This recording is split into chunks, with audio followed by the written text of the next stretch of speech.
ప్రథమంగా పూజ్య గురుదేవుల పాదపద్మాలకు ప్రణామాలు.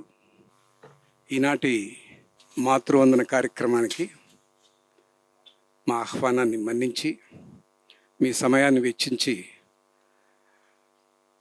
వచ్చినందుకు, బహుశా కేవలం మాతృవందనం అన్న కాన్సెప్ట్ మీదనే కాకుండా పూజ్య గురుదేవుల అనుగ్రహ భాషణం పైన ఆసక్తి, అనురక్తి, భక్తి ఉంది గనక మీరందరూ మేము గత 18 సంవత్సరాలుగా చేస్తున్నటువంటి కార్యక్రమానికి వస్తున్నారు, వారి అనుగ్రహ భాషను వింటున్నారు.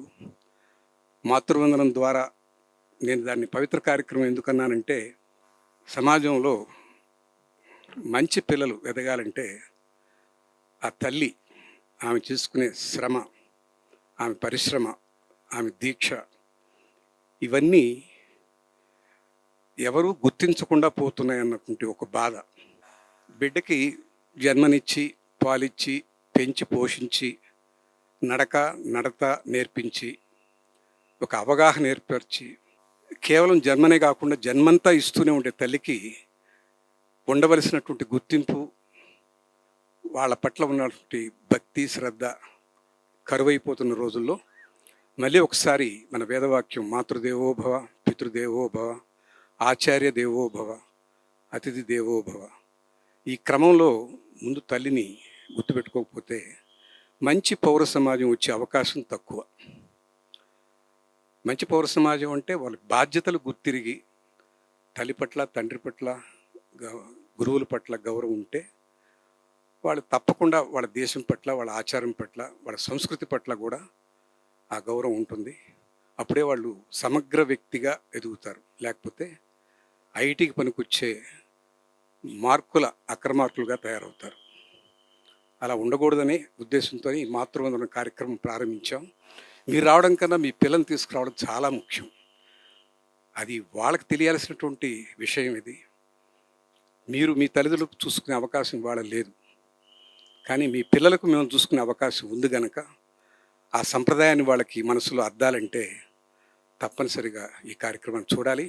ఈరోజు కార్యక్రమంలో 3 మాతృమూర్తులు, ఒక వేద పండితుడు, వాళ్ళకి సన్మానం. ఈరోజు 2 పుస్తకాలు కూడా గురువుగారి చేత ఆవిష్కరింపజేస్తున్నాం. ఆదిశంకర్లు రాసినటువంటి వివేక చూడామణి మీద విశ్లేషణను రాణిగారు వైజాగ్ నుంచి వచ్చారు, వారు గ్రంథస్థం చేశారు. దాన్ని గురువుగారు ఆవిష్కరిస్తారు. సంగీత త్రయం 3 మీద త్యాగరాజస్వామి, ముత్తుస్వామి దీక్షితార్, శ్యామశాస్త్రి వాళ్ళ జీవితాల పట్ల మక్కువ కలిగినటువంటి వై శివరామకృష్ణ ప్రసాద్ గారు ఒక రచన చేశారు. దాన్ని కూడా ఇవాళ ఆవిష్కరింపజేస్తున్నాం. ఆ 2 పుస్తకాలు, ఈ ఆడియో మీకు ఇవాళ ఇవ్వబడుతుంది. కాంతిరిస అనే ఒక భావకుడు, అతను రచయిత, కవి, అన్నిటినీ మించి చిత్రకళ ఇసుకతో చేస్తాడు అతను. కేవలం ఆయనకి ఇవాళ మనం ఇచ్చిన సమయం 3 నిమిషాలు. మాతృమూర్తి మీద తనకున్నటువంటి భావాల్ని సైకత చిత్రలేఖనంతో మనకు ప్రదర్శిస్తారు. దాని తర్వాత సత్కారాలు, వెంటనే గురువుగారి అనుగ్రహ భాషణం. ఇది ఈనాటి కార్యక్రమం. మాతృమూర్తి మీద ఒక సైకత చిత్రలేఖనం. దీన్ని కాంతిరిస అనే వ్యక్తి అద్భుతంగా చూపించబోతున్నాడు. వారు భావకులు, కవి, రచయిత. దానికి నేపథ్యంగా తల్లి మీద ఒక మంచి పాటను వాడుకున్నారు. ఆ పాట రాసిన వారు ఇక్కడే ఉన్నారు మనలో, శ్రీనాథాచారి గారు. ఆయన ఒక ఆంగ్ల భాషా బోధకులు. ఆయన పాట ఇంగ్లీష్లో చెప్పిన మనసంతా తెలుగే. చాలా మంచి పాట రాశారు. ఆ పాట నేపథ్యంగా వాడారు. అది కూడా వింటాం.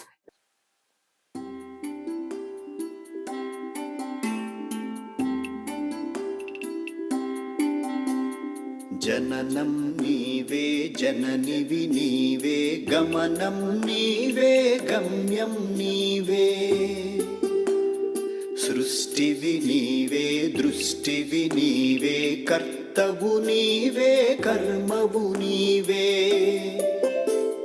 సత్యం నీవే, నిత్యం నీవే, శక్తివి నీవే, యుక్తివి నీవే, మంత్రం నీవే, తంత్రం నీవే, దీపం నీవే, నీవే సూత్రం స్తోత్రం నీవే జననం నీవే జననివి నీవే గమనం నీవే గమ్యం నీవే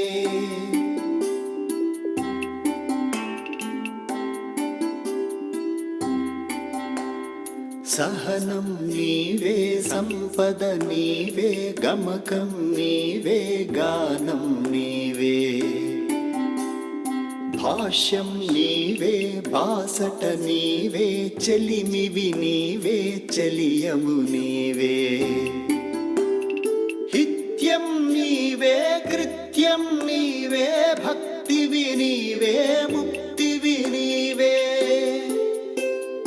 యోగం నీవే యాగం నీవే ధ్యానం నీవే యానం నీవే ప్రాణం ప్రణవం నీవే జననం నీవే జననివి నీవే గమనం నీవే గమ్యం నీవే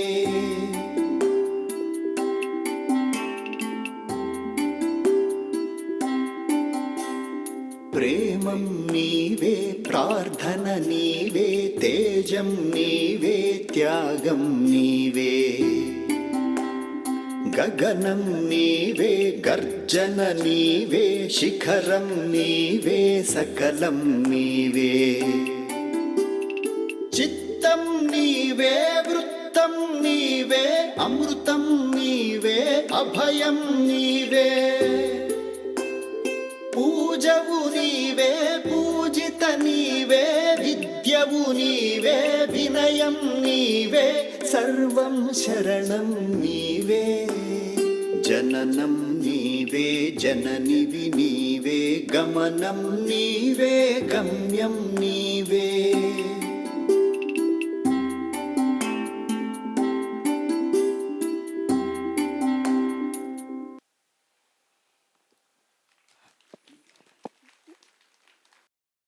ఇక్కడే ఉన్నారు కదా శ్రీనాథాచారి గారు. ఇది ఇద్దరి సృష్టి, కాంతిరిసా శ్రీనాథాచారి గారు, ఇద్దరికి ధన్యవాదాలు. తర్వాత కార్యక్రమంలో 2 పుస్తకావిష్కరణలు, ఇదే పణినారాయణ గారు చేసిన నవావరణ కీర్తనల ఆడియో, ఈ 2 ఆవిష్కరిస్తారు గురువు గారు.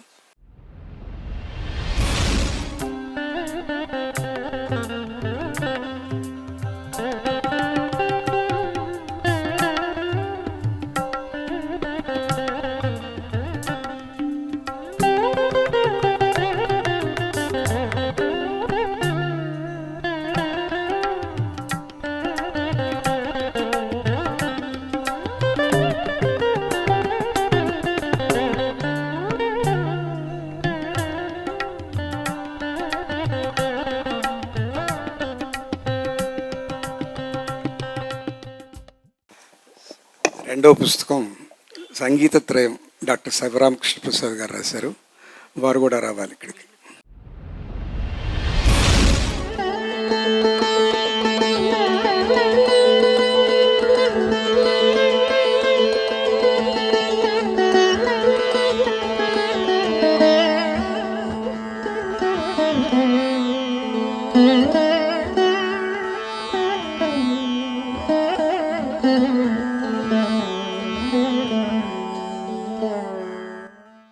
ఇప్పుడు ఆడియో ఆవిష్కరణ, మీరు విన్నటువంటి కీర్తనల్ని ఆడియో రూపంలో ఇస్తున్నాం.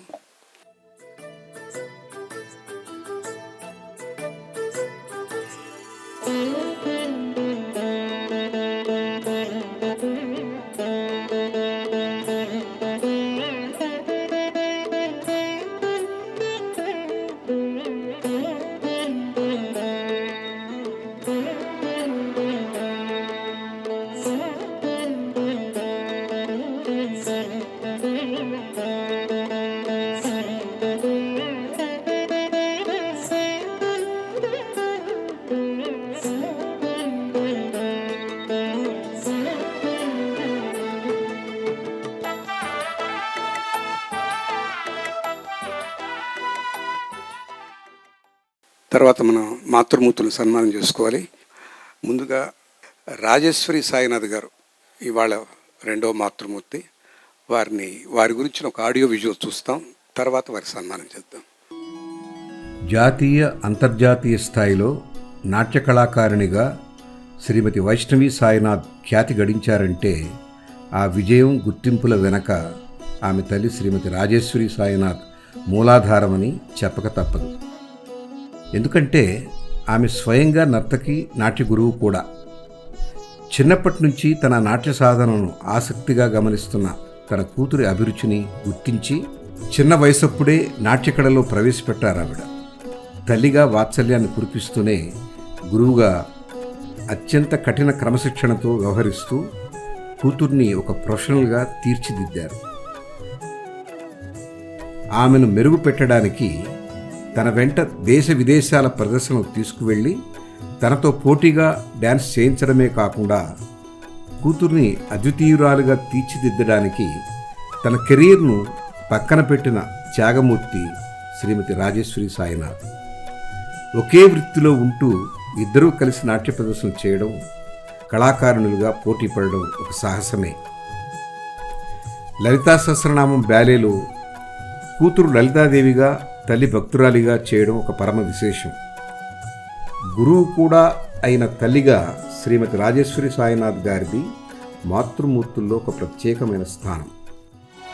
నీవు లేవురా నేను లేనురా, అవనిలోన అమ్మలేని మనిషి అసలు లేడురా.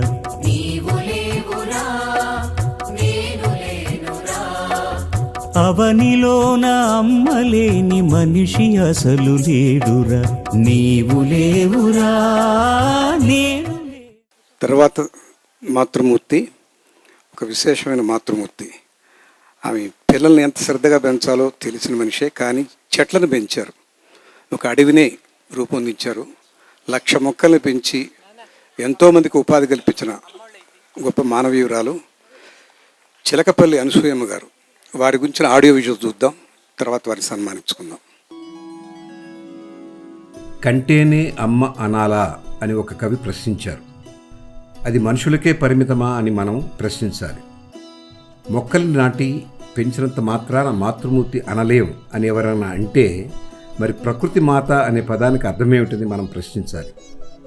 అందుకే శ్రీమతి చిలకపల్లి అనసూయమ్మ ఈనాడు విలక్షణమైన మాతృమూర్తిగా సన్మానాన్ని అందుకోబోతున్నారు.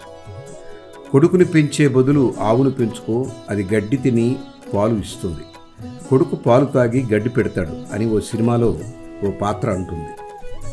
అవే కాదు, అనేక పశుపక్ష్యాదులకు ఆశ్రయాన్నిచ్చి, మనుషులకు ఫలాలనిచ్చి, వాతావరణాన్ని పరిశుభ్రం చేసే చెట్లను నాటారు ఈ మహాతల్లి.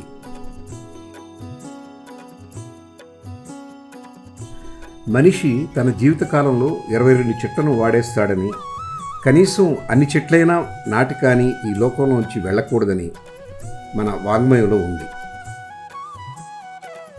శ్రీమతి అనసూయమ్మ గారు 1993లో గడ్డపార దిగని గుబ్బలపై కూలీల చేత గుంటలు తవ్వించి 60,000 మొక్కలు నాటించారు. క్రమేపీ 1200 ఎకరాల్లో 1,00,000 చెట్లకు పైగా నాటి అడవిని తయారు చేశారు. 16 గ్రామాలకు చెందిన మహిళా సంఘాలు ఆ చెట్ల మీద వచ్చే ఆదాయాన్ని అందుకుంటున్నాయి. ఈమె కృషిని గుర్తించిన ఐక్యరాజ్య సమితి ఈక్వేటర్ ప్రైజ్ను ఆమెకు అందించింది. అందుకే ఆ మాతృమూర్తిని ఈరోజు మనం సన్మానించుకుంటున్నాం. పచ్చని చెట్టును నేను, ప్రాణాయు పట్టును నేను, కొలిచేటి కొమ్మను నేను, కాపాడే అమ్మను నేను. పచ్చని చెట్టును నేను, ప్రాణాయు పట్టును నేను, కొలిచేటి కొమ్మను నేను, కాపాడే అమ్మను నేను. అందమైన ప్రకృతి నేను, అడవమ్మ ఆకృతి నేను. అందమైన ప్రకృతి నేను, అడవమ్మ ఆకృతి నేను.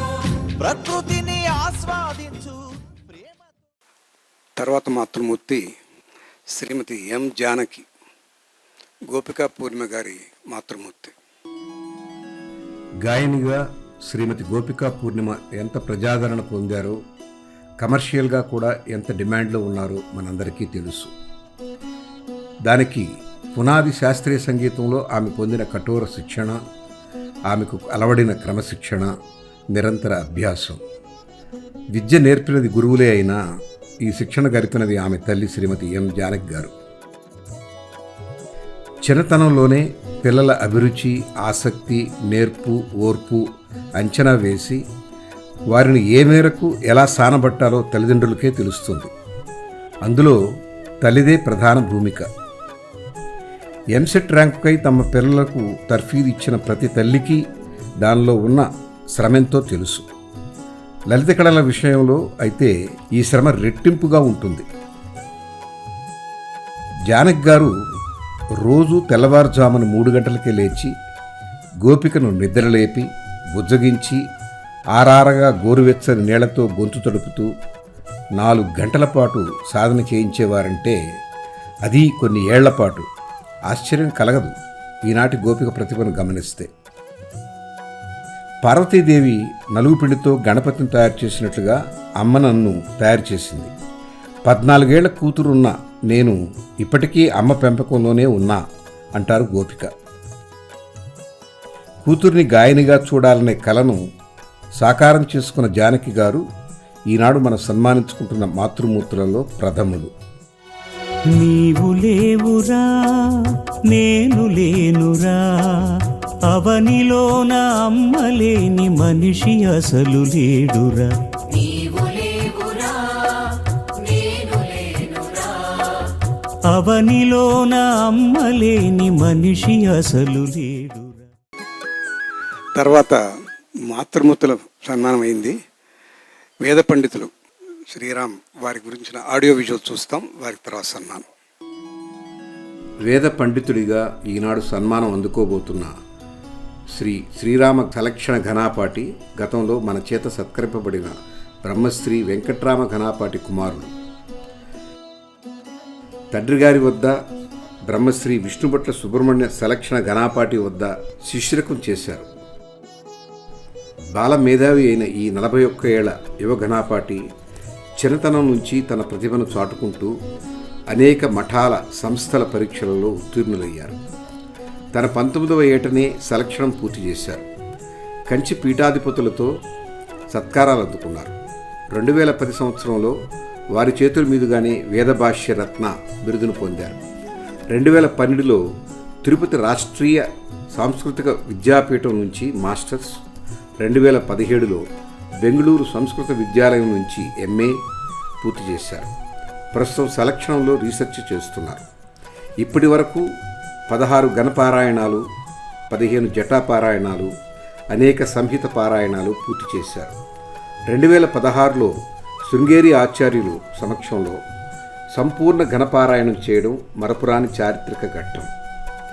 తన వంటి బాలమేధావులను గుర్తించి వారికి శిక్షణ ఇచ్చి అనేక మంది వేద పండితులను తయారు చేయడమే లక్ష్యంగా పనిచేస్తున్న శ్రీ శ్రీరామ ఘనాపాటిని సత్కరించడం శాంతావసంత ట్రస్టు తన భాగ్యంగా భావిస్తోంది. స్వస్తి ప్రజాభ్యః పరిపాలయంతాం న్యాయ్యేన మార్గేణ మహీం మహిషాః. గోబ్రాహ్మణేభ్యః శుభమస్తు నిత్యం. లోకాః సమస్తాః సుఖినో భవంతు. వారి సన్మాన పత్రాన్ని జురు చెన్నయ్య గారు తెలంగాణ సారస్వత పరిషత్ సెక్రటరీగా ఉన్నారు. వారు మాతో కలిసి ప్రయాణం చేస్తారు అలాంటి కార్యక్రమాలకి. వారిని దయచేసి సన్మాన పత్రం వారే రాశారు, వారే చదువుతారు.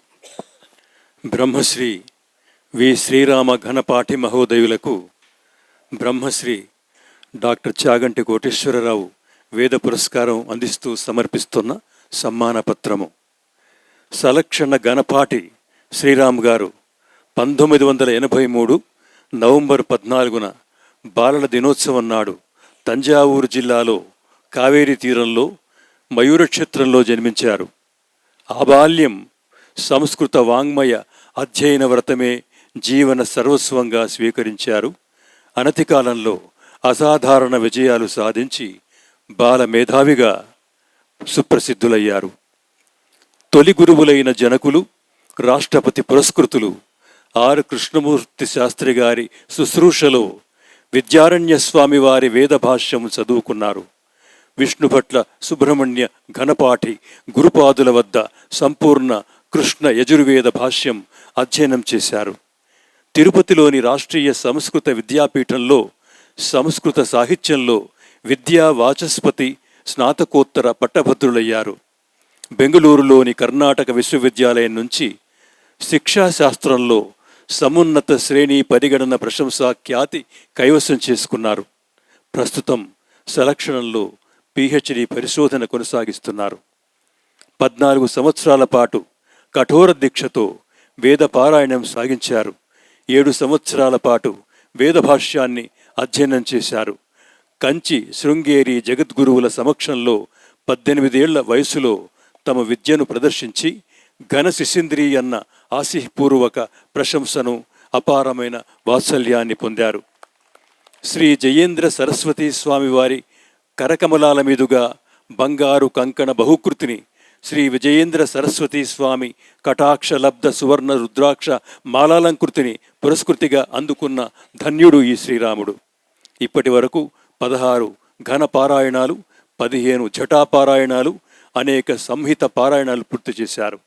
18 సంవత్సరాల ప్రాయం నుంచి రామాయణ, భాగవతాలు, స్కాంద పురాణం, ఆదిశంకరుల రచనలు మొదలైన అంశాలపై ప్రవచనాలు చేస్తున్నారు. వాల్మీకి రామాయణంలోని మొత్తం 24,000 శ్లోకాలను అద్భుత స్వరంతో ధ్వనిముద్రితం చేయగా 2014 సంవత్సరంలో శృంగేరి జగద్గురువులు ఆవిష్కరించారు. సామాజిక మాధ్యమంలో శ్రీరామ ఘనపాఠి గారిని 22,000 మందికి పైగా అనుసరిస్తున్నారు. వీరి వాల్మీకి రామాయణ పఠనాన్ని మా శాంతా వసంత ట్రస్టు పెన్డ్రైవ్లో నిక్షిప్తం చేసి అందరికీ అందుబాటులోకి తెచ్చింది. సలక్షణ గణపాటి, శృతిభూషణ, వేదమణి, ఉపన్యాసరత్నం, వేద విభూషణ, శృతిరత్నాకర, వేదభాష్యరత్న, స్వాధ్యాయ రత్న మొదలైన ప్రతిష్టాకరమైన బిరుదులను శ్రీరామ్ అందుకున్నారు. సంస్కృత వాంగ్మయ ప్రాచుర్యంతో సామాజిక సంస్కార సాధనకు కృషి సాగిస్తూ తమ పితృదేవులు నెలకొల్పిన వేదభవన్ ద్వారా విద్యార్థులకు వేద విద్యను అందిస్తూనే పేదలకు, అనాథలకు పలు విధాలుగా సహాయాన్ని అందిస్తున్నారు. శాంతా వసంత ట్రస్టు నిర్వహిస్తున్న మాతృవందన కార్యక్రమం సందర్భంగా వీరికి వేద పండిత విశిష్ట సత్కారం అందిస్తున్నాము. సమర్పిస్తున్నవారు వరప్రసాదరెడ్డి.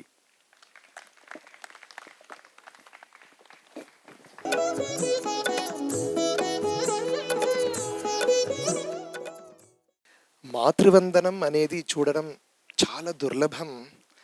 అది మన శ్రీమాన్ వరప్రసాదరెడ్డి గారు ఎలా మనందరికీ బోధిస్తున్నారంటే ఆయన చేసి చూపిస్తున్నారు.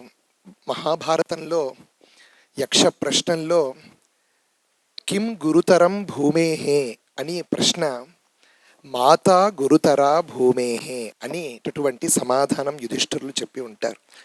అలా ఆ లోకంలోనే చాలా పెద్దది భూమి. భూమి కంటే పెద్ద ఒక వ్యక్తి ఉందంటే అది మాత. అలాంటి ఒక గొప్ప విషయాన్ని మనసులో పెట్టుకొని ఆ వరప్రసాదరెడ్డి గారికి వేద మంత్రముతో ఒక చిన్న ఆశీర్వాదం చేసి పూర్తి చేసుకుంటున్నాను. ఓం శతంజీవ శరదో వర్ధమాన ఇత్యభినిగమో భవతి శతమితి శతం దీర్ఘమాయుః మరుత ఏనావర్ధయంతి శతమేనమేవ శతాత్మానం భవతి శతమనంతం భవతి శతమైశ్వర్యం భవతి శతమితి శతం దీర్ఘమాయుః శతమానం భవతి శతాయుః పురుషః శతేంద్రియ ఆయుష్యేవేంద్రియే ప్రతితిష్ఠతి శ్రీర్వర్చస్వమాయుష్యమారోగ్యమావిధ క్షోభమానం మహీయతే ధాన్యం ధనం పశుం బహుపుత్రలాభం శతసంవత్సరం దీర్ఘమాయుః అని చెప్పి ఆశీర్వాదం చేస్తున్నాను. మా నాన్నగారికి భీష్మస్తుతి ఉపన్యాసం చేస్తూ బ్రహ్మశ్రీ చాగంటి కోటేశ్వర గారు నాన్నగారికి ఈ సమర్పణం చేశారు. ఇప్పుడు సాక్షాత్ భీష్మాచార్యులు వారే నాకు ఈ సమర్పణం చేస్తున్నట్టుగా నేను భావించుకుంటున్నాను. చాలా చాలా సంతోషం. ఇది ఇలాగనే పరంపర అభివృద్ధిగా కావాలని కోరుతూ నాకు ఇచ్చిన ఈ సన్మానం మా నాన్నగారికే చేరుతుంది, మా గురువులకి చెందుతుంది చెప్పి నేను పూర్తి చేసుకుంటున్నాను. చాలా సంతోషం.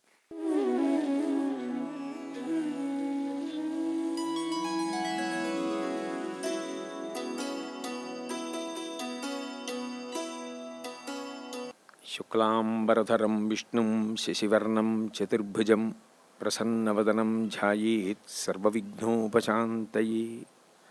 గురుర్బ్రహ్మ గురుర్విష్ణుః గురుర్దేవో మహేశ్వరः గురుః సాక్షాత్ పరం బ్రహ్మ తస్మై శ్రీ గురవే నమః.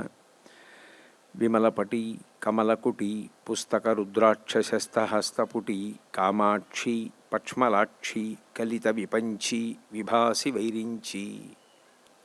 మాన్యులు వరప్రసాద్ గారు ఇవాళ తన పుట్టినరోజుని మాతృవందనంగా చేసుకుంటున్నటువంటి శుభ సందర్భంలో పరదేవతా వైభవము అన్న విషయం మీద 4 మాటలు మాట్లాడవలసిందిగా కోరారు.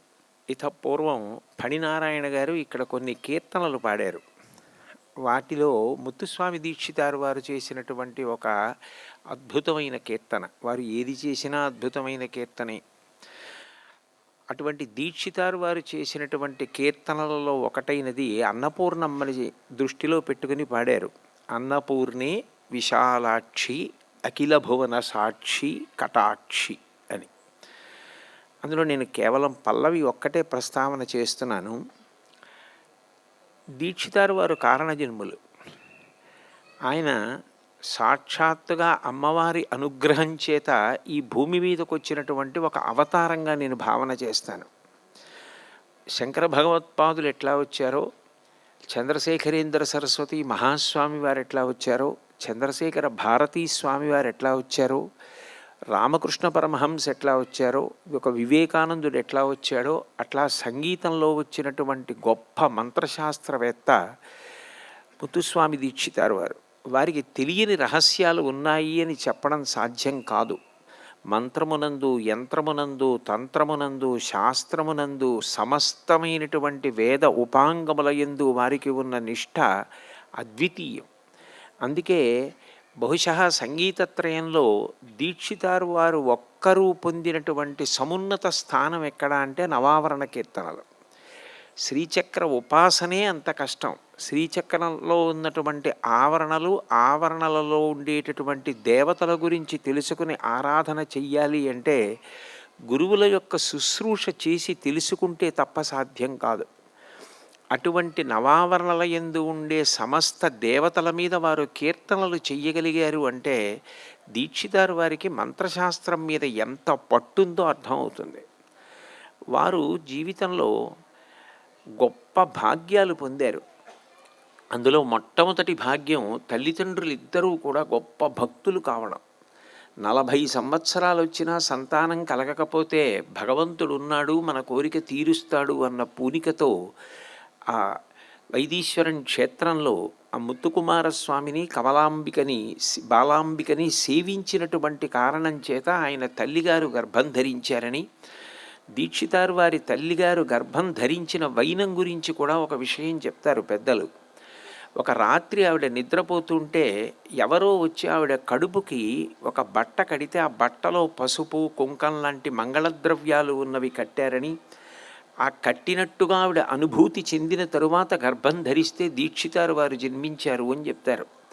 వారి తండ్రి గారు అంత గొప్ప శ్రీ విద్యోపాసకులు. సరే, గురువుగారు చిదంబరనాథయోగిని అంత గొప్పగా సేవించారు. నదులకు అధిష్టాన దేవతలు ఉంటారు, అధిష్టాన దేవతల యొక్క అనుగ్రహం కలుగుతుంది అనడానికి ప్రత్యక్ష సాక్ష్యం దీక్షితారు వారి జీవితం. గంగమ్మ తల్లి అనుగ్రహంగా వరవీణను పొందారు. తిరుత్తణి వచ్చి సుబ్రహ్మణ్యేశ్వర స్వామి వారి అనుగ్రహానికి పాత్రులయ్యారు.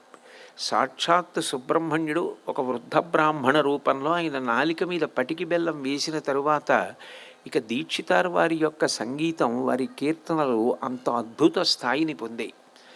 అటువంటి దీక్షితారు వారు చేసినటువంటి ఏ కీర్తన పరిశీలించినా అందులో ఏ దేవతని ప్రతిపాదించి మాట్లాడుతున్నారో వాళ్ళ తత్వ సంబంధమైన రహస్యములన్నీ గోచరమవుతాయి. వారు అన్నపూర్ణమ్మని దృష్టిలో పెట్టుకుని చేసిన కీర్తన అన్నపూర్ణి అని మొదలుపెట్టారు. నిజానికి ఈ సమస్త ప్రపంచము కూడా మొట్టమొదట పోషింపబడాలి. పోషణ లేకుండా సృష్టి లేదు. భగవతి యొక్క సృష్టిలో గొప్పతనం ఎక్కడుంది అంటే ఏ ఒక్క ప్రాణికి అన్నం సిద్ధం చెయ్యకుండా అమ్మవారు ప్రాణిని సృజించదు. ఒక బిడ్డ అమ్మ కడుపులోకి ప్రవేశించింది అనగానే అప్పటి వరకు మొగ్గగా ఉన్న దానిలోకి సుగంధం చేరి పువ్వుగా పరిణతి పొందినట్టే ఒక కన్య తల్లి అయిన తరువాత గర్భంలో పిండం పెరిగి పెద్దదై ఆమె బిడ్డను ప్రసవించగానే తండ్రి ఇన్ని కోట్లకు పడగలెత్తినవాడైనా బిడ్డకు అన్నం పెట్టలేడు. ఆ సమయంలో తన నిత్తుటిని పాలగా మార్చి పట్టగలిగిన ఏకైక వ్యక్తి ఈ భూమి మీద ఎవరైనా ఉంటే అది అమ్మ ఒక్కతే. నిజానికి అమ్మ పడేటటువంటి కష్టానికి తిరిగి నేను ప్రత్యుపకారము చెయ్యగలనన్నవాడు ఈ సృష్టి యందు ఎవ్వరూ ఉండడు.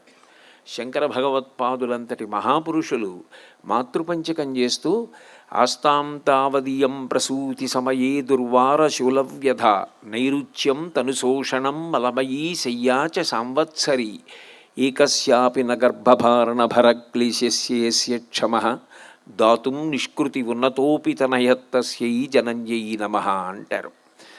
అమ్మ 9 నెలలు గర్భవికారాన్ని పొంది పిండాన్ని కడుపులో భరించి పెరిగి పెద్దదై శిశువు అవుతుంటే లోపల పిల్లవాడు కాలితో తంతుంటే ఆనందపడిపోయే వ్యక్తి ఎవరైనా ఉంటే అమ్మే. లోపల బిడ్డ తంతున్నాడండి, బిడ్డ తంతోందండి అని భర్తని పిలిచి చెప్పుకుని ఆనందపడిపోతుంది.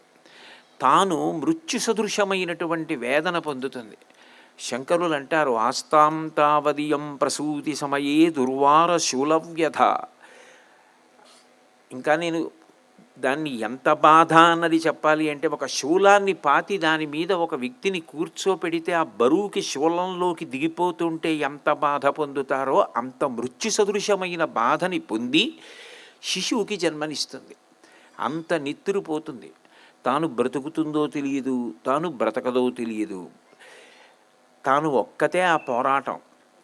అయినా తన మెడలో మంగళసూత్రం కట్టినందుకు భర్తగారి వంశాన్ని నిలబెట్టాలని అంత తాపత్రయపడి అంత కష్టపడి అన్ని పద్యాలు చేసి తాను బ్రతుకుతుందో బ్రతకదో తెలియకపోయినా అర్ధరాత్రో అపరాత్రో ఎక్కడుందో వైద్య సహాయం అందుతుందో అందదో, ఈలోగా ఎక్కడైనా కాలు జారుతుందో పడుతుందో ప్రసవం అవుతుందో ఇన్ని ఇక్కట్లకి సిద్ధపడి బిడ్డని ప్రసవించిన తరువాత అంత నిద్రు పోగొట్టుకున్నటువంటి అమ్మకి ఏ బిడ్డ కృతజ్ఞత చెప్తాడు?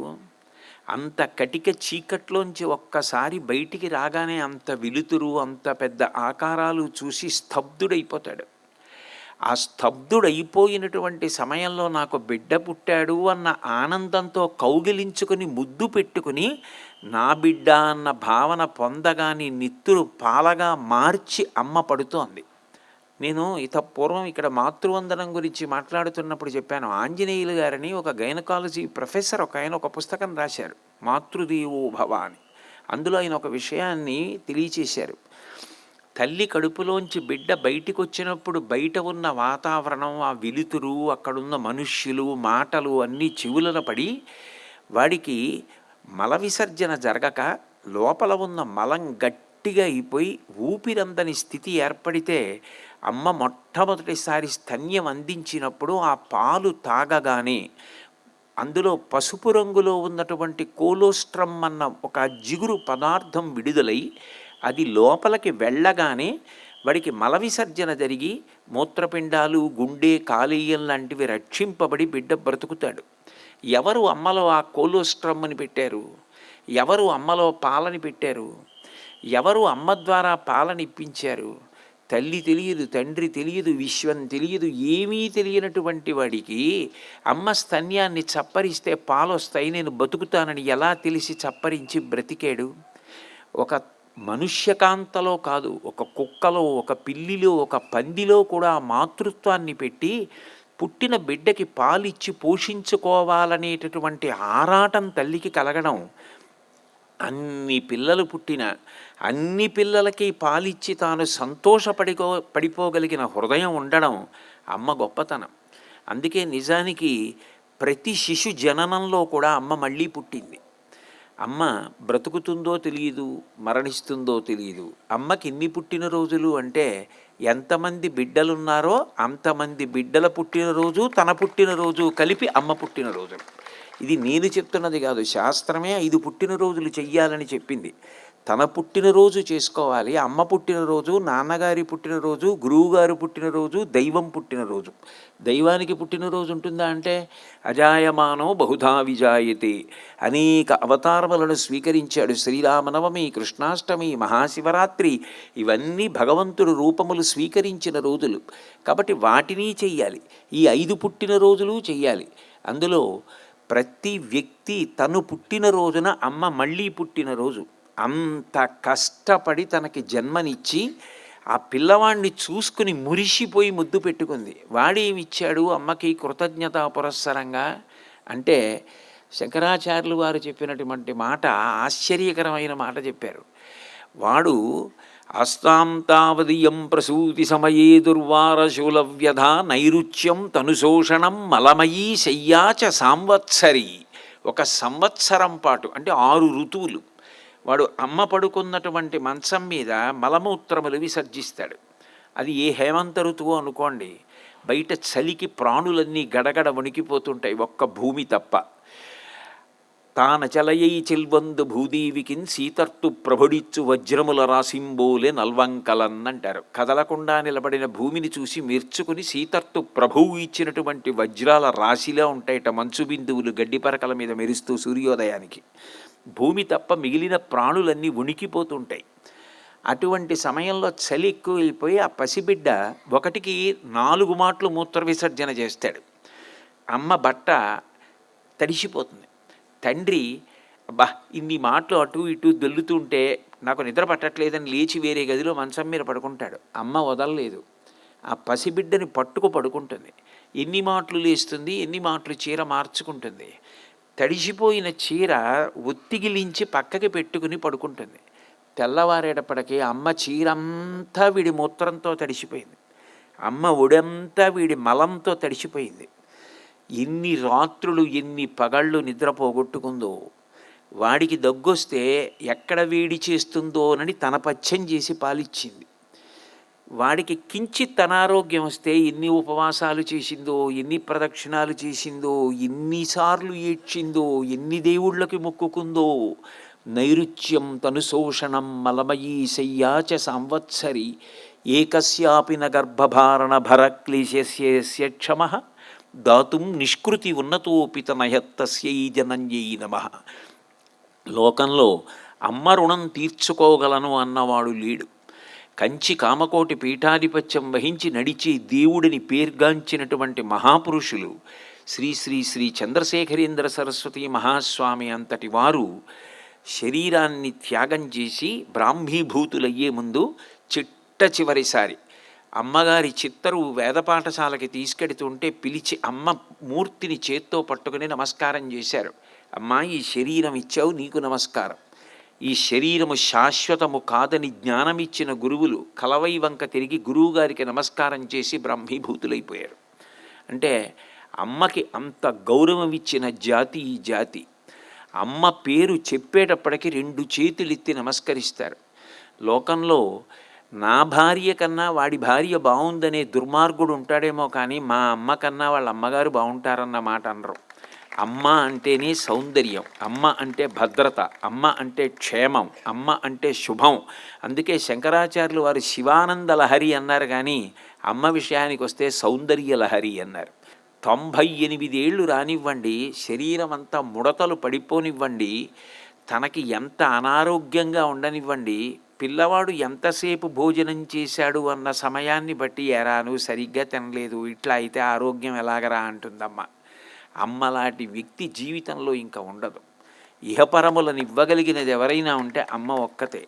తాను నలిగిపోయినా పర్వాలేదు, తాను ఒడిలిపోయినా పర్వాలేదు, బిడ్డ బాగుండాలి. బిడ్డలు బాగుంటే ఇంకంతకన్నా తనకి ఏదీ అక్కర్లేదు. వేదం అంతటిది ఒక మాట ఉంది, తండ్రి రుణం కూడా తీర్చుకోవచ్చు. సౌత్రామణి అని ఒక యాగం చేసి మాతృ రుణాన్ని తీర్చుకోవడానికి లోకంలో ఎక్కడా కూడా ఏ యజ్ఞయాగాదులు లేవు. అమ్మ అంత గొప్పది. అటువంటి అమ్మ రుణాన్ని తీర్చుకోగలనన్నవాడెవరు ఉంటాడు?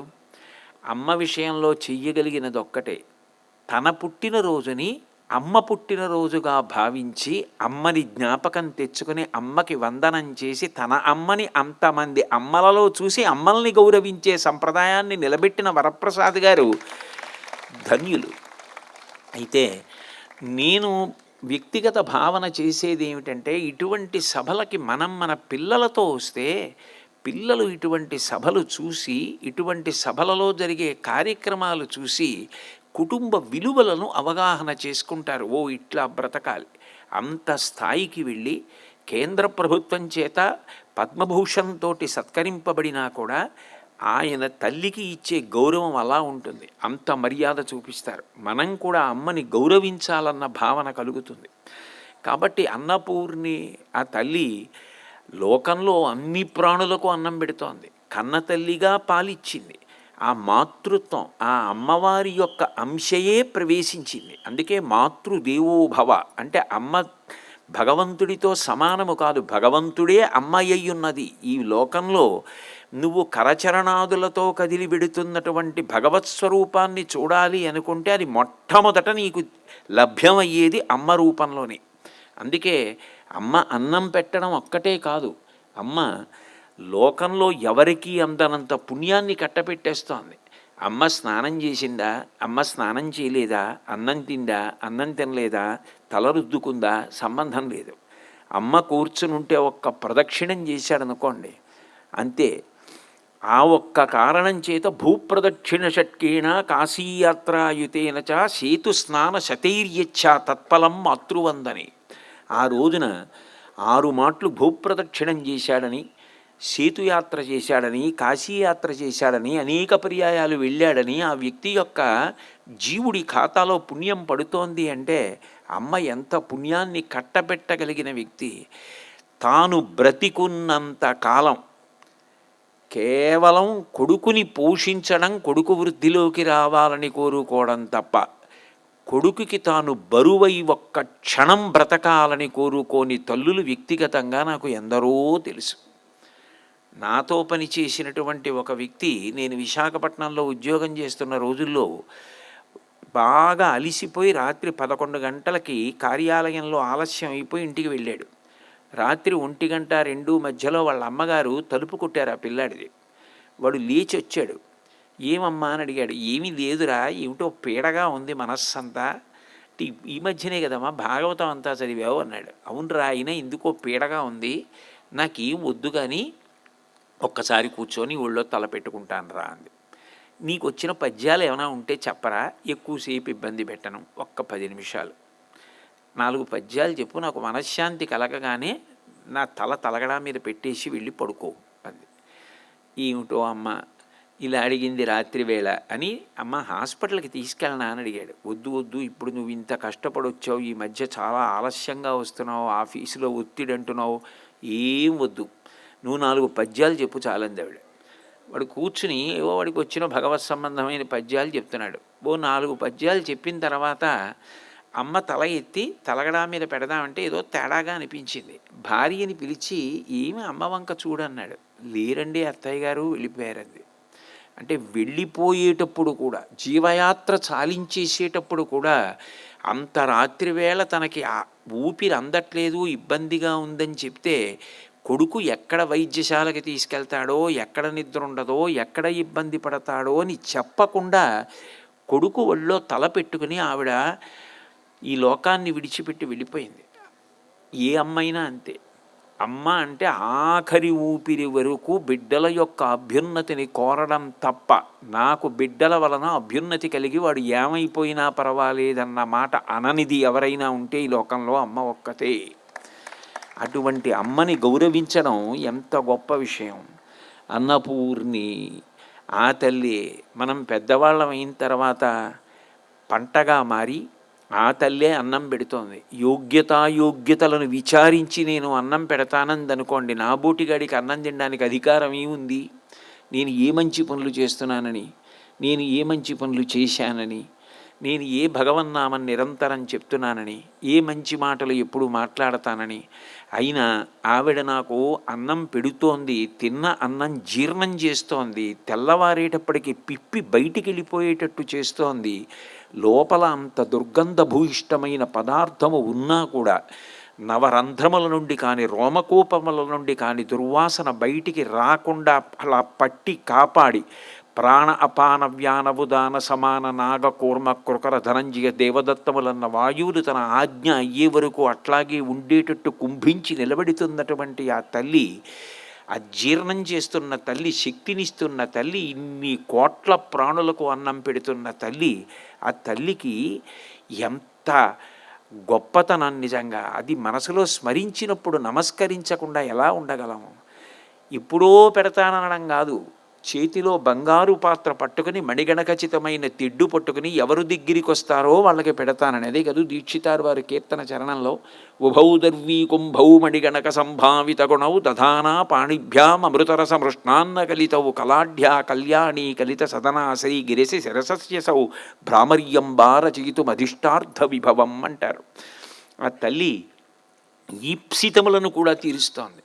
అవసరం తీరడానికి పాపం అడ్డొచ్చి దుఃఖంగా మారి ఏడుస్తుంటే వాడి యొక్క పాపాన్ని పోగొట్టి వాడి అవసరం తీర్చి వాడు సంతోషపడేటట్టుగా చేస్తోంది. అంత గొప్ప తల్లి, ఇన్ని ప్రాణులకు అన్నం పెడుతున్న తల్లి, ప్రతి వ్యక్తికి పసితనంలో పాలిచ్చి పోషిస్తున్నటువంటి తల్లి అమ్మ.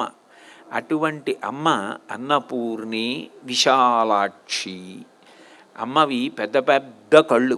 ఎంత పెద్ద కళ్ళు అంటే శంకరాచార్యులు వారు సౌందర్యలహరిలో అంటారు, దృశా ద్రాఘీయస్యాదరదలిత నీలోత్పల రుచ దవీయాంసం దీనం స్నపయ కృపయా మమపి శివే అనీనాయం ధన్యో భవతి నచతే హానిరియత వనేవా హర్మ్యేవా సమకర నిపాతో హిమకర అంటారు. దృశా ద్రాఘీయస్య దరదలిత నీలోత్పల రుచ. ఈ విశ్వం అంతా ఎంత ఉంటుందో అంతకన్నా ఎక్కువ దూరం ఆవిడ చూస్తూ ఉంటుంది. ఆ తల్లి ఈ విశాలమైనటువంటి విశ్వం ఎంతవరకు ఉందో అంతకన్నా ఎక్కువ దూరం కళ్ళు తిప్పి చూసుకుంటూ ఉంటుంది. భీమవరంలో మావుళ్ళమ్మ తల్లి అని ఉంటుంది. ఆవిడ కళ్ళు ఇక్కడ మొదలుపెట్టి ఈ చెవుల వరకు ఉంటాయి, ఆకర్ణాంత విశాల నేత్రములు. అలా ఉంటే బాగుంటుందా అన్నవాళ్ళు మావుళ్ళమ్మ తల్లిని చూస్తే అబ్బా అమ్మ కళ్ళ అందం ఇంత గొప్పగా ఉంటుందా అనిపిస్తుంది. విశాల కళ్యాణి స్ఫుటరుచి అయోధ్య కువలయై అంటారు శంకర్లు. అంత పెద్ద పెద్ద కన్నులతో ఆమె సమస్త ప్రాణులను చూసుకుంటూ ఉందిట.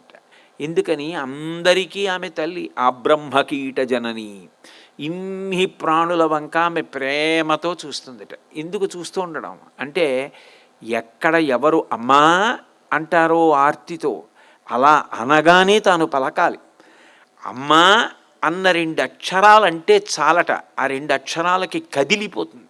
అంతటి కారుణ్యమూర్తి. మూకశంకరులు మూక పంచశతి చేస్తూ ఓ మాట అంటారు, అమ్మా హేరంబేచ గుహేచ హర్షభరితం వాత్సల్యమంకూరయన్ మారద్రోహిణి పూరుషే సహభువం ప్రేమాంకురం వ్యంజయన్ ఆనంబ్రీషు జనీషు పూర్ణ కరుణా వైదగ్ధ్యముత్తాలయ అంటారు. అమ్మ నీకు కొడుకు హేరంబుడు, పెద్దవాడు వినాయకుడు. ఆయనకి కొత్తగా నువ్వు చేయడానికి ఏం లేదు. ఎందుకని? తనంత తాను మహాశక్తివంతుడు. ఒక తల్లి ఏం కోరుకుంటుంది? కొడుకు తండ్రికి అక్కడికి రావాలని కోరుకుంటుంది. హేరంబుడు అంటే ఎప్పుడూ తండ్రి దగ్గర కూర్చుని ఉంటాడు. అందుకని ఆవిడికి సంతోషం. అంత మంచి కొడుకుని కంది. రెండోవాడు సుబ్రహ్మణ్యుడు, గుహ, ఆత్మజ్ఞానం కలిగినవాడు, దేవసేనాధిపతి. అందుకని రెండో కొడుక్కి ఆవిడ ఇవ్వడానికి ఏం లేదు. మారద్రోహిణి పూరుషే సహభువం ప్రేమాంకురం వ్యంజయన్. లోకంలో అందరూ పురుషులు తృతీయ పురుషార్థమైనటువంటి కామాన్ని ధర్మబద్ధం చేసుకోవడానికి ధర్మపత్నిని స్వీకరిస్తారు. పరమశివుడు మన్మధుణ్ణి కాల్చేశాడు. ఆయనకి ఇంక అసలు స్త్రీ సంఘం మీద అనురక్తి ఉంది.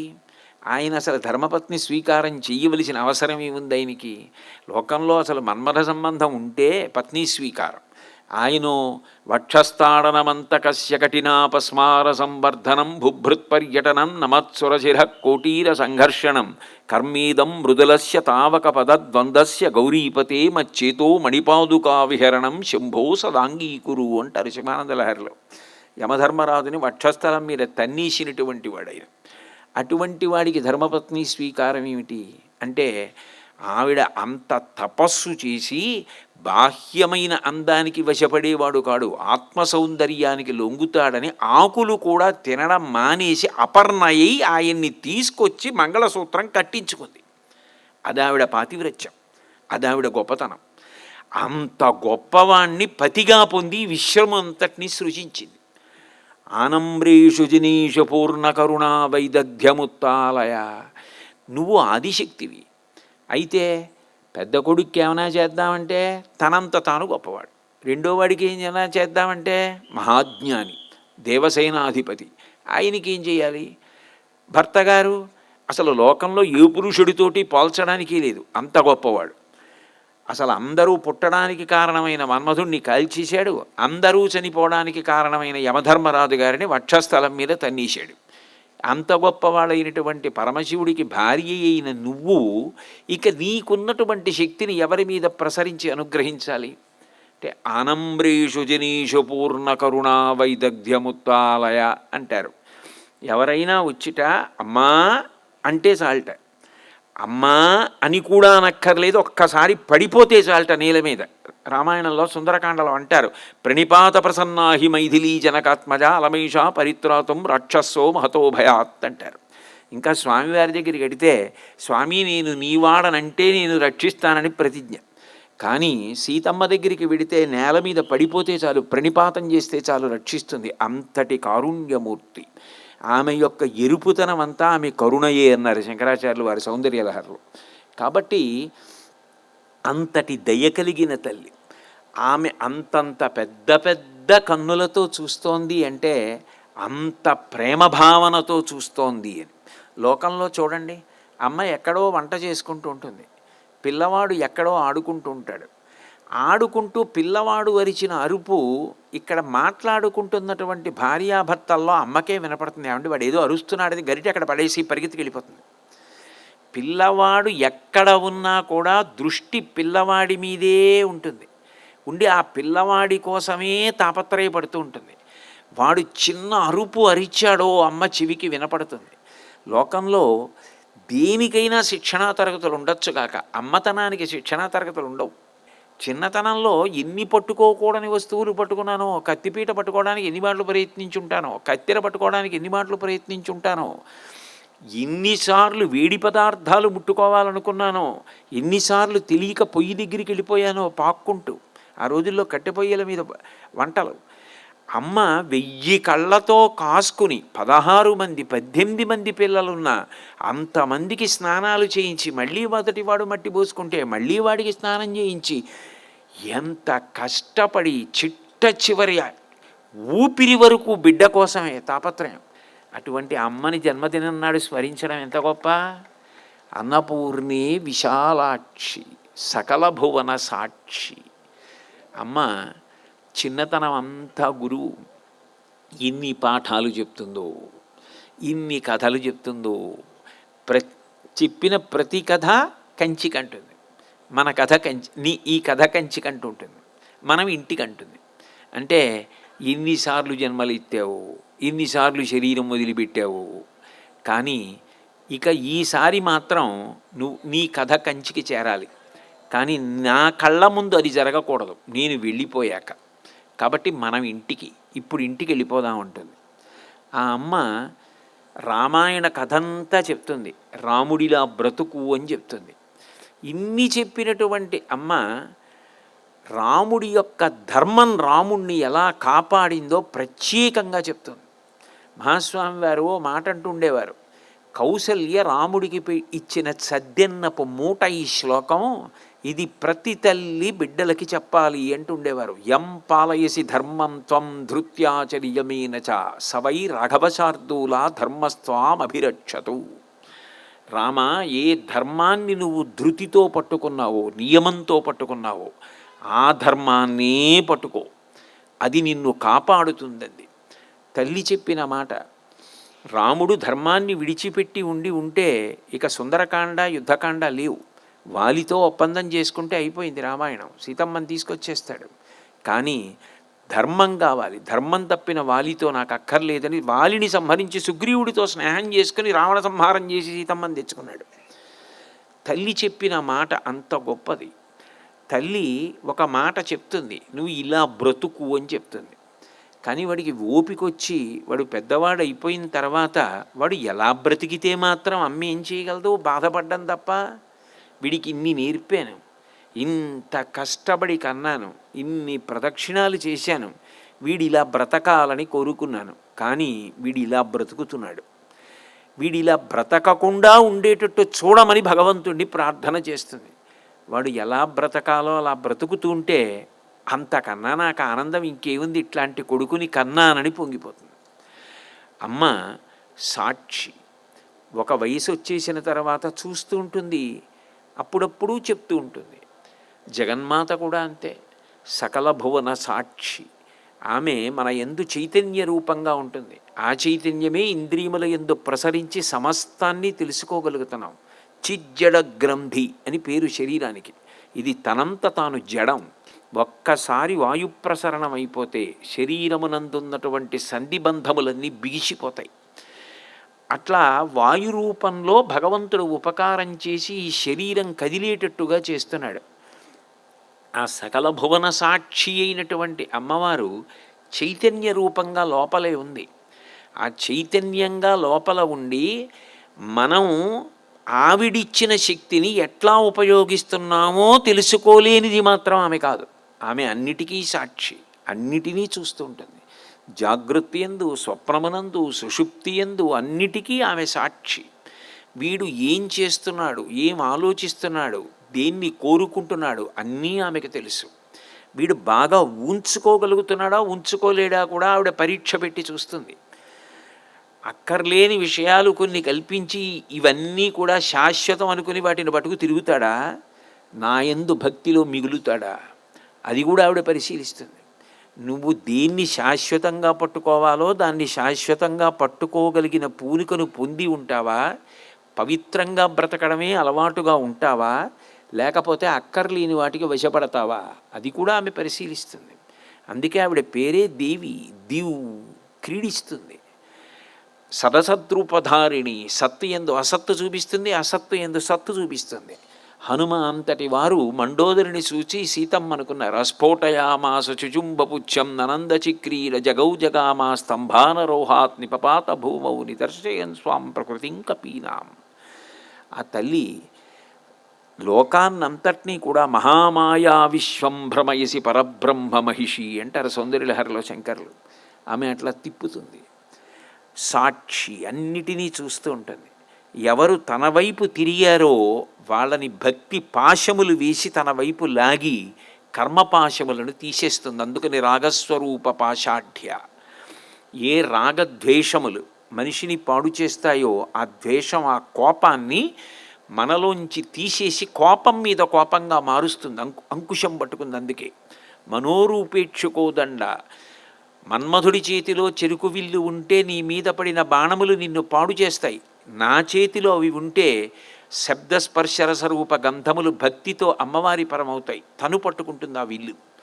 పంచపుష్ప బాణములు పంచతన్మాత్రలుగా భక్తి పరం చేస్తుంది. ఇది నేను చేసి నిన్ను కాపాడుకుంటాను, భక్తితో నా వైపు తిరుగు. నేనున్నానని నువ్వు నమ్మి చేస్తున్నది ఏదైనా నా పూజగా నేను మారుస్తాను. జపో జల్ప శిల్పం సకలమపి ముద్రా విరచనా గతి ప్రాదిక్షిణ్యా క్రమణమశనాద్యాహుతి విధి ప్రణామ సంవేశ సుఖమఖిలమాత్మార్పణ దృశ సపర్యాపర్యాయస్తవ భవతు ఎన్మే విలసితం అంటారు.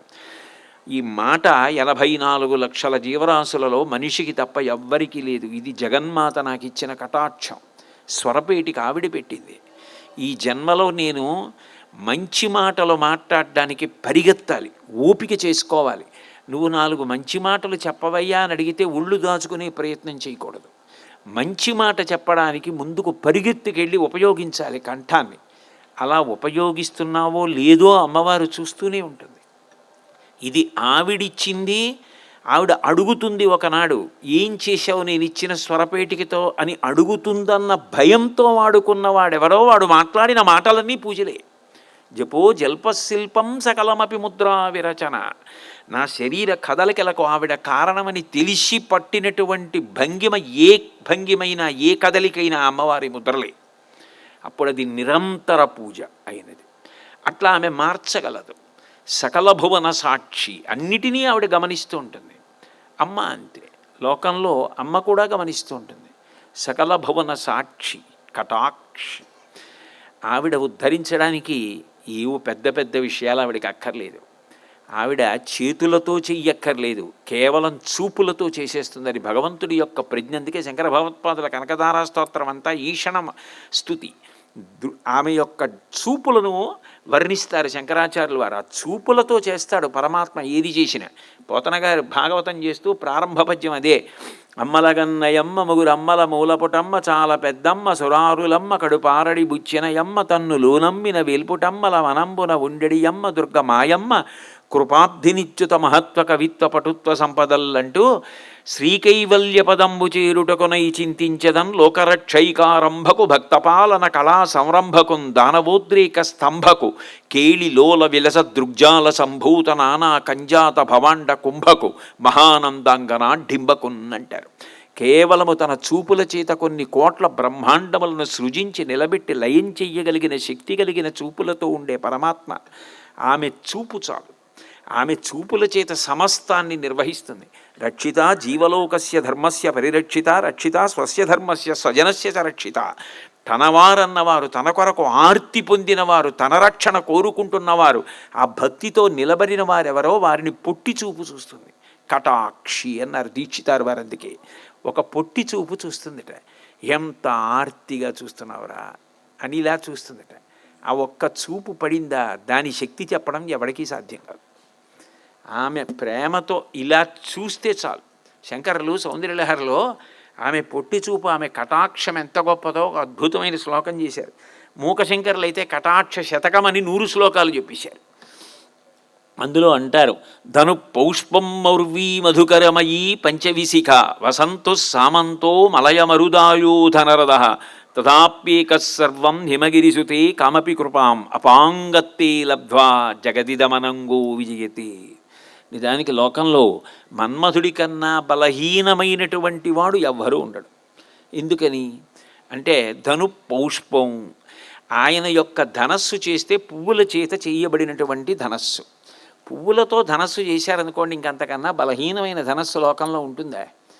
మౌర్వీ మధుకరమయీ, పైగా ముందంతా పువ్వులతో ధనస్సు ఉంది, వెనకాతల వింటినారిని తుమ్మెదలతో చేశారు. ఎదురుగుండా పువ్వులు ఉంటే తుమ్మెదలన్నీ వరుస క్రమంలో నిలబడతాయా? ఒక్కనాటికి నిలబడవు, కాబట్టి అటువైపుకి వెళ్ళిపోతాయి. పైగా బాణం వేసేటప్పుడు లాగాలి, స్థితిస్థాపక శక్తి ఉండాలి వింటినారికి. బాణం సంధించడానికి ఆకర్ణాంతం లాగడానికి ఎలా లాగుతారు వింటినారి? అది తుమ్మిదలతో ఉంటే. అంత బలహీనమైన ధనస్సు. మధుకరమయీ పంచవిశిక, అరవిందము, అశోకము, నవమల్లికము, నీలోత్పలము, చూతము అనే 5 పువ్వులు. ఆ 5 పువ్వుల బాణాలతో కొడుతూ ఉంటాడు. ఆయనతో యుద్ధం వస్తే అంతకన్నా సంతోషం ఇంకోటి లేదు. హాయిగా పువ్వులతో కొడుతూ ఉంటాడు, ఎరుగుపోతూ ఉండొచ్చు తప్ప ఆయనేం బ్రహ్మాస్త్రం, ఆయువ్యాస్త్రం, రౌద్రాస్త్రం, ఆగ్నేయాస్త్రం ఇలాంటి అస్త్రాలు ఆయనేం ప్రయోగించడు. కాబట్టి పంచవిశిఖ 5 పువ్వుల బాణాలు. వసంతు సామంతో, ఆయనకి పోనీ స్నేహితుడు చాలా బలవంతుడండి. ఇంద్రుడు బలిచక్రవర్తి చేతిలో ఓడిపోయినా తమ్ముడు వామనుడు గట్టివాడు, అందుకని మళ్ళీ రాజ్యం వచ్చింది. అట్లా మన్మధుడికి కూడా ఎవరో బలమైన స్నేహితుడు ఉన్నాడని చెప్దామా అంటే చైత్రవైశాఖ మాసముల యందు మాత్రము ఉండేటటువంటి వసంతుడు ఆయనకి చిలికాడు. మలయమరుదాయో ధనరథ, మలయ పర్వతం మించి వచ్చేటటువంటి చందనపు చెట్ల వాసన ఆయనకి రథం. అది ఎటు కావాలంటే అటు పోతుంది తప్ప శత్రువు మీదకి వెళ్ళమంటే అది వెళ్ళదు, ఎటో పోతూ ఉంటుంది ఆ రథం. అంత బలహీనమైన రథం. మధుకరమయీ పంచవిశిక వసంతు సామంతో మలయమరుదాయో ధనరథ తథాప్యేక సర్వం హిమగిరిసుతే కామపి కృపాం అపాంగత్తే లబ్ధ్వా జగదిదమనంగో విజయతే. అన్నింటికన్నా పెద్ద బలహీనత ఏమిటంటే అసలు యుద్ధం చెయ్యడానికి శరీరం అంటూ ఒకటి ఉంటే బలహీనుడా బలవంతుడా తర్వాత మాట యుద్ధానికి వెళ్ళచ్చు. అసలు శరీరమే లేదు మన్మధుడికి, పరమశివుడు కాల్చేశాడు. శరీరమే లేనివాడు యుద్ధానికి బయలుదేరాడు. రథమా అంత గొప్పది, స్నేహితుడా అంత గొప్పవాడు, ధనస్సా అంత గొప్పది, వింటినారు అంత గొప్పది, 5 పువ్వుల బాణాలు, అన్నీ బలహీనతలే. ఇన్ని బలహీనతలు ఉన్నప్పటికీ ముక్కు మూసుకుని తపస్సు చేసుకుందామని అన్నీ విడిచిపెట్టి ఎక్కడో పర్వత శిఖరం మీద కూర్చున్నవాడి మీద కూడా మన్మథ బాణం పడింది అంటే అంత నిటారుగాను కిందకు పడిపోతాడు. అంత శక్తివంతుడు మన్మధుడు. ఇంత శక్తి మన్మధుడి బాణానికి మన్మధుడికి ఎక్కడి నుంచి వచ్చింది అంటే అపాంగత్తే లబ్ధ్వా, అమ్మవారు ఒక్క చూపు, పొట్టి చూపు, కటాక్షం అలా చూసిందంతే. అపాంగత్తే లబ్ధ్వా జగదిదమనంగో విజయతే, జగత్తునంతటినీ మన్మధుడు గెలుస్తున్నాడు. అమ్మ నీ కటాక్షం అంత గొప్పది, అమ్మ పొట్టి చూపు అంత గొప్పది. నిజానికి చిన్నతనంలో చాలా గొప్పగా పసిబిడ్డ అనుభవించే ఆనందం ఏది అంటే అమ్మ పొట్టి చూపే. అమ్మ ఎంత పేదరాలు కానివ్వండి, అమ్మ అన్నం పెడితే పిల్లవాడికి తినడం అంత సంతోషం. అమ్మ అన్నం పెట్టకుండా ఎదురుగుండా ఉన్న మేడ మీద స్నేహితురాలు ఇంట్లో పేరంటానికి ఎడితే ఇక్కడ మేనత్త అన్నం పెడుతోందనుకోండి, వీడు అమ్మ కోసం ఏడుస్తుంటే అటు మేడ మీద కనపడ్డ అమ్మని చూపించి అదిగోరా మీ అమ్మ అక్కడే ఉంది తిను అన్నం అంటే వాడు తిండవు, అమ్మ కావాలంటాడు. అమ్మ ఎత్తుకుంటే వాడికి అంతే ఊరట. ఆనందాశ్రుభిరాతనోతి పులకం నైర్మల్యతశ్చాదనం వాచా శంఖముఖస్థితైశ్చ జఠరా పూర్తిం చరిత్రామృతై రుద్రాక్షైర్భసితేన దేవవపుషో రక్షాం భవద్భావనా పర్యంకే వినివేశ్య భక్తి జననీం భక్తార్భకం రక్షతి అంటారు శంకర్లు. అట్లా అమ్మ ఒళ్ళో పడుకునేటప్పటికీ వాడికి ఆనంద భాష్పాలు వచ్చి ఒళ్ళు పులకరింతలు వచ్చేస్తాయి. నేను తెలిసి తెలియని పనులని కొన్ని పనులు ఉంటాయి, అట్లాంటి పని ఒకప్పుడు చేశాను. నేను కాకినాడలో ఉన్న రోజుల్లోనే ఒకప్పుడు మా బంధువుల్లో ఒక ఆయన ఈ రహదారులు నిర్మాణంలో పనిచేసేవారు. ఒకరోజు ఏదో సెలవు వస్తే ఆయనతో అసలు ఎలా వేస్తారో ఏమిటో రహదారులు చూద్దామని చెప్పి నేను కూడా వెళ్ళాను. ఎందుకంటే తోచనమ్మ తోడికోడలు పుట్టింటికి వెళ్ళిందని నేను కూడా అలా చూడడానికి వెళ్ళాను. వెడితే ఆ రోడ్డు పక్కన ఉన్నటువంటి ఓ పెద్ద చెట్టుకి ఓ బట్ట ఉయ్యాల కట్టి అందులో ఓ పసిపిల్లాన్ని పడుకోబెట్టి ఉంచారు. ఎవరో ఉంచారు. అవతల వైపు నుంచి రహదారి నిర్మాణం చేస్తూ కొన్ని వాహనాలు పంపిస్తున్నారు, కొన్ని ఆపుతున్నారు. అట్నుంచి వచ్చేవి కాసేపు, ఇట్నుంచి వెళ్ళేవి కాసేపు వదులుతున్నారు. అటువైపు వాహనంలోంచి ఒక గొప్ప ధనవంతురాలు దిగింది. దిగి ఆవిడ అన్నవరం సత్యనారాయణ స్వామి వారి దర్శనం చేసుకొస్తోంది. ఆ ఉయ్యాల దగ్గరికి వెళ్ళి ఆ బిడ్డని ఎత్తుకుంది. ఎత్తుకోగానే నిద్దట్లో ఉన్న ఆ బిడ్డ విపరీతంగా ఏడుస్తోంది. ఈ రహదారి నిర్మాణం చేస్తున్న కార్మికుల్లో ఈ తారు పోస్తున్నటువంటి ఒక కార్మికురాలు ఉంది. ఆవిడ ఒళ్ళంతా తారు చుక్కలు పడిపోయి మట్టి కొట్టుకుపోయింది. పాపం అంత కష్టపడితే తప్ప రోజు గడవని తల్లి. ఆమె వెళ్ళి నవ్వుతూ ఏం పర్వాలేదమ్మా అని ఎత్తుకుంది. ఎత్తుకుని ఆ బిడ్డని దగ్గరికి తీసుకోగానే ఆ పిల్ల ఏడుపు మానేసింది. అమ్మ అమ్మే లోకంలో అమ్మ స్పర్శ అంత గొప్పది, అమ్మ చూపు అంత గొప్పది. అమ్మ ఇలా చూస్తే ఆనందం, అమ్మ ముట్టుకుంటే ఆనందం, అమ్మ చేత్తో పెట్టిన అన్నం అంత ఆనందం. అంత అక్కర్లేదు. అమ్మ లేనివాడు అమ్మ ఒకప్పుడు వాడుకున్న చీరలు బొంత కుట్టించుకుని ఆ బొంత మీద పడుకుంటే మనశ్శాంతి కలుగుతుంది. అమ్మ అన్నది అంత గొప్ప మాట. అమ్మ కన్నా ఊరట, అమ్మ కన్నా గొప్ప వ్యక్తి, అమ్మ కన్నా త్యాగమూర్తి ఈ లోకంలో ఎవ్వరూ ఉండరు. అమ్మతనాన్ని పోతన గారంతటి వారు దర్శించారు. అసలు నిజంగా ఏమిటో ఆ అమ్మతనం యొక్క గొప్పతనం ఆశ్చర్యంగా ఉంటుంది. అప్పుడే ఈనినటువంటి ఆవుని దగ్గర నుంచి దూడను తీసుకొస్తూ ఉంటారు. ఆవులు బయటికి వెళ్ళిపోయి ఎక్కడో ఈనేస్తుంది ఆవు. ఆ దూడని ఎత్తుకుని తీసుకొచ్చేస్తుంటే వెనక ఆవు వచ్చేస్తూ ఉంటుంది. అప్పుడే ఈనిందేమో ఇంకా మావి కూడా ఉంటుంది వెనక. డొక్కలు అదిరిపోతుంటాయి. నిజానికి అప్పుడు నడవగలదో నడవలేదో, కానీ ఆగిపోతే దూడను తీసుకెళ్ళిపోతారేమోనని ఆగకుండా దూడ కోసమని అంటూ దూడని తీసుకెళ్ళి ఎక్కడ పెట్టారో అక్కడికి వచ్చేసి మాంసాహారము తినని ఆవు దూడ యొక్క మావినంతటిని నాలుకతో నాకి శుభ్రం చేస్తుంది.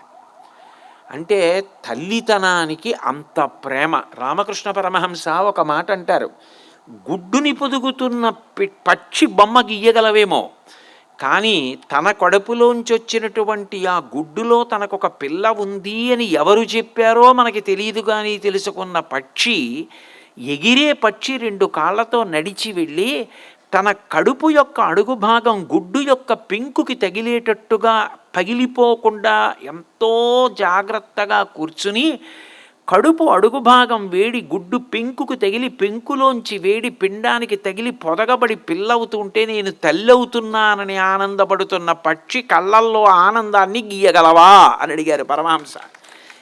ఎవరు నేర్పినదా మాతృత్వం? అక్కడుంది అమ్మతనం, అక్కడుంది అమ్మ. ఆ అమ్మ కన్నా పరదేవత ఎవరిహా? అందుకు దీక్షితారు వారు అన్నపూర్ణి విశాలాక్షి సకల భువన సాక్షి కటాక్షి. ఆవిడమ్మ వల ఇక్కడ అమ్మ అక్కడ అమ్మ.